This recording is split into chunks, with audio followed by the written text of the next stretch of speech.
Kinutlo, gikan sa Ebanghelyo, sumala ni San Marcos. Ang mga Pariseo ug pipila sa mga magtutudlo sa balaod, nga gikan sa Jerusalem, mialirong kang Hesus. Ug namatikdan nila nga may mga tinunan si Hesus, nga nangaon nga hugaw ug kamot.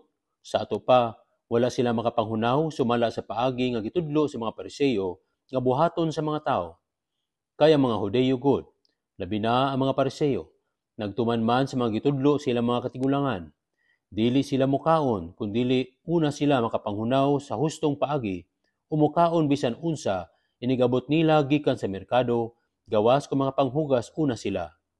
May daghan pang mga sugo nga ilang nadawat o gituman, sama pananglit sa hustong paagi sa paghugas sa mga tasa, mga kulon, mga panaksan nga bronse, o mga higdaanan.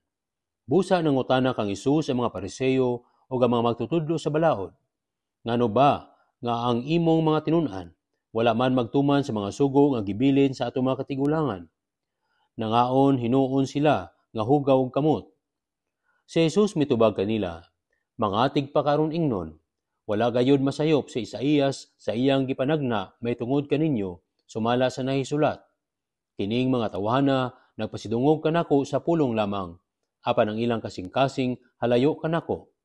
Kawang lamang ang ilang pagsimba kanako, kaya mga sugo nga hinimo lamang sa tao, ilang gitudlo nga balaod kuno sa Dios. Ug midugang si Jesus sa pagingon, isalikway ninyo ang mga sugo sa Dios, ug mao hinuoy inyong gituman ang mga pagtulun-an nga iya sa tao. Unya gipaduol pag-usab ni Jesus kaniya ang panon sa katawhan ug giingnan sila, pamati kamong tanan ug sabtan ninyo kini. Bisan unsa nga mosulod sa baba sa tao, dili makapahugaw kaniya. Ang makapahugaw sa tao, mao kadtong mugula kaniya. Kay gikan sa kasing-kasing, ang tao makaunahuna og dautan, makahimog sa lawayong pagpanghighilawas, pagpangawat, pagpatay, pagpanapaw, kahakog, pagkadautan, pagpanglimbong, kalaway, kasina, pagpangdaot sa uban, pagkamapahitason, o kabuang. Kining tanan nagikan sulod sa tao ug maoy makahugaw kaniya. Ang Ebanghelyo sa Ginoo. Pag-ampo. Sayon mahaylo ang tao sa pagtan-aw ug tuman sa mga buluhaton nga panggawas lamang, apan makalimtan ang lawom ug tinuod nga kamatuoran nga naa sa kasing-kasing. Kung mao kini, nagpadayag lamang kini sa walay sulod nga pagtuo, nga ang tanan panggawas lamang ug pagsunod sa mga panggawas nga tulumanon. Umula kami o among Dios nga makagagahom, nga mamahimo kaming matinud-anon, ilabi na sa among kasing-kasing. Limpyuhi ang among kasing-kasing, baguhang among hunahuna, tagay kami gahom sa pagpuyo sa pamaagi nga nagapadayag sa imong tinuod nga hiyas ug gugma.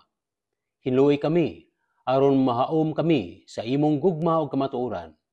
Baguha kami sa sulod ug gawas, aron masinati namo ang tinuod nga pagkabalaan.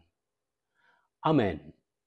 Salamat sa pagpaminaw sa Ebanghelyo o pag-apil sa pag-ampo alang karong adlaw. Palihog subscribe, like, share, og follow aron makaabot pud kini sa uban. Og nga bendisyonan ka og ang imong pamilya sa ngalan sa Amahan, sa Anak ug sa Espiritu Santo.